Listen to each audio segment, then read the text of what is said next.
Welcome to the Calm Corner podcast. My name is Elisa, and I'm your host of this podcast and the creator of the mindfulness blog and website, calmcorner.com.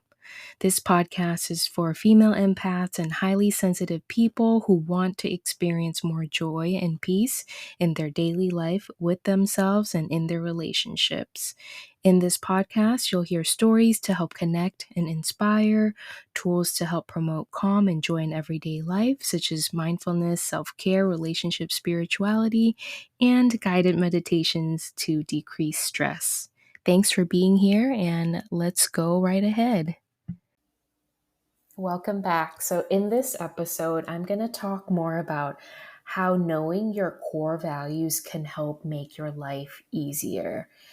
And it can be a blessing in disguise, right? If you do take the time to clarify your values, which allows you to live in alignment with your values, which could be your principles that you live by, your sort of playbook or guidebook, your non negotiables, which end up leading you to more ease and joy, if that's what you want. So stay until the end where I'm going to reveal a little bit more about what my top values are.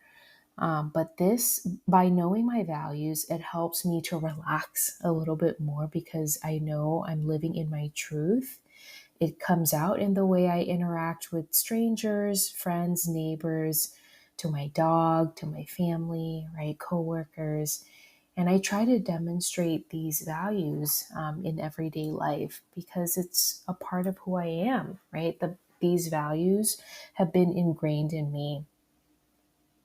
Perhaps you're a new military spouse like me who experienced her first international military related move, or maybe you're a new mom and your different values may emerge throughout your lifetime, right? I am so thankful that I wrote down some of my top values from 5 years ago, and the top values that I have now are similar, yet I did not use the same words, right? So knowing that, yeah, it could change over your lifetime, and to be okay with that, right? Depending on the priorities in your life, the different seasons that you might be in. So again, offering yourself that grace. And some of you may be surprised by some of your values. And some, it will be just an affirmation or a validation like, hey, that's part of who I am, and I'm going to live unapologetically.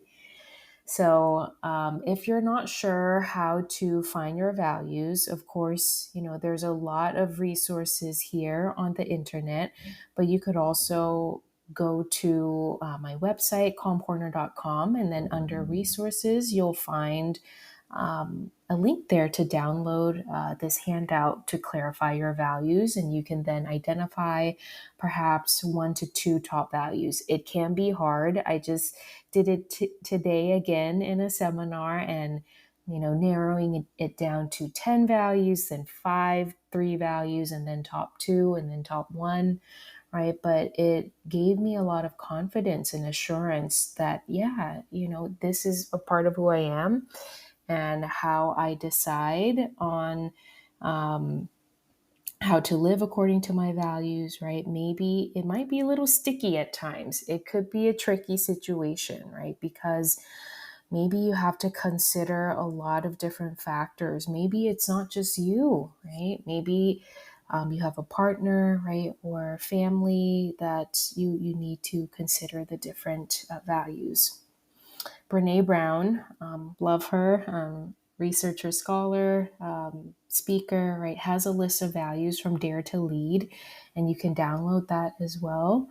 But here are some examples of core values. So from the United States Navy, those include honor, courage, and commitment.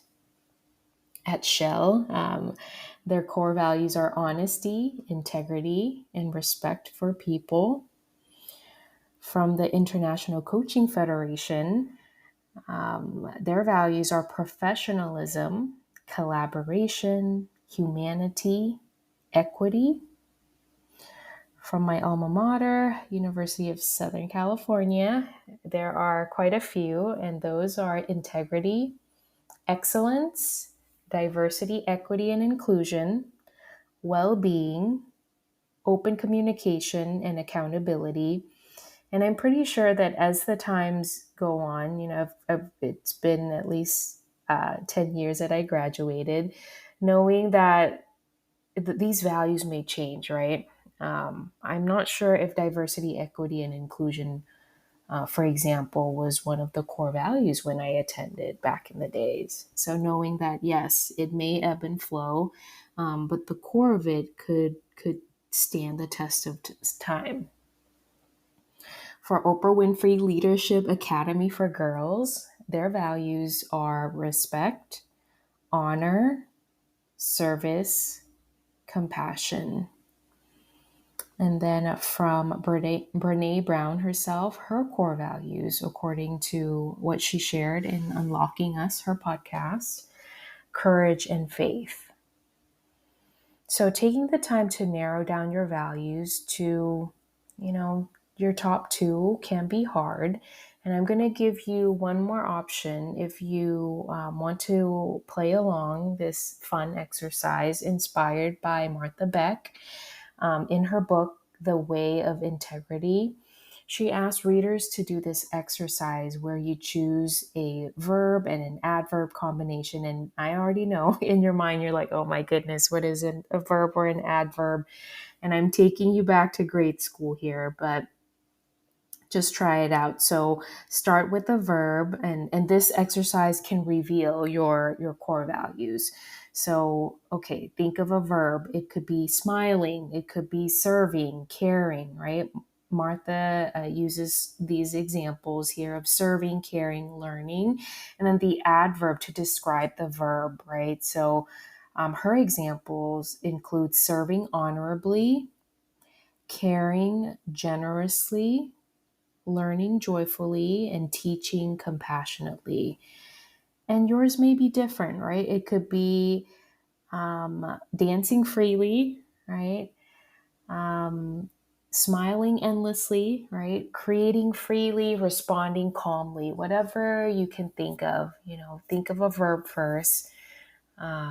Doing, being, manifesting, right? And any verb that you can think of. And then think of an adverb to describe that. All right, so having an awareness of your values can be revealing. And we already looked at some examples of organizational values that I describe as examples. And knowing that you could be involved with an organization that their values could be conflicting with yours. And this could reveal to you that, hey, is this, there's this mismatch. Some people don't realize this, right? Going into interview or maybe being in that company for a year and they're like, why am I feeling this way? Why does it feel so draining? This could be one reason why is that the organizational's values conflict with their own values. Another red flag could be that the organizational values conflict with their actions to the detriment of employees' health. And you're wondering, oh my goodness, why am I feeling burnt out? Or, this explains why there's profit over people, right? At the expense of how people feel. So using discernment to be aware can inform your next steps. And only you know exactly what is the right next step for you, right? Maybe it is taking that an in-between job that is a pay cut, but you know that it is one that aligns with your values of health. And your values can be influenced by your upbringing and culture, and values may change over time. I talked about this earlier, depending on different priorities in your life. So taking the time to offer that kindness and compassion for yourself too. So you've been listening here, and I'm going to wrap this up shortly, but this is how it plays out in my life, right? Through different seasons, I try to review, take the time to review and act accordingly to my values. Another fun exercise could be, once you get clear on your values, maybe ask a few friends or those around you to share what they think your values are and see if they come close at all. That could give you a few laughs. And again, reviewing your core values on a regular basis can also be helpful, whether it's every quarter or change in season, twice a year or yearly. Make it a date, make it an intentional date for yourself, because once you have a keen awareness of your values, everything in your life, in every aspect of your life, becomes easier. When it's time to make that difficult decision, you're like, okay, let's look at my values, right? And see. And at the same time, being flexible and giving yourself grace, because maybe there are times where you need to make a difficult decision that in the short term may contradict with your own values, right? But the long term aligns with your values. I know I'm being controversial there, but being discernment is important. So I'm going to reveal some of the top values from 5 years ago and now. So some of the values that I wrote down 5 years ago were authenticity, caring, community, health, intimacy, self esteem, and spirituality. I know that was a long list. I did not narrow them down then. And now my top two values are mindfulness and kindness. And if you've been on my blog or website recently, Calm Corner, you'll see that, yes, I do talk about mindfulness and kindness a lot. And I'm curious for those who know me, right, what words or values come to mind. So the call to action from this episode is to take the time, even if it's 10 minutes or 5 minutes, right, to clarify your own values for this season, and share it with me on Instagram at Calm Corner, or LinkedIn. You can find me at Alisa Seeda, Alisa and Seeda. If you need help, contact me. Would be gladly help you. I'd be gladly to help you figure out your values. And thank you so much for tuning in. Happy clarifying, and see you in the next episode. Well, that's a wrap for today. Thank you for choosing to join us. I hope you enjoyed the show. For more information, feel free to visit my website, calmcorner.com. And if you want to download a freebie, you can go to calmcorner.com/freebie. And the password is calmjoy to download some freebies. Have a beautiful day and see you in the next episode.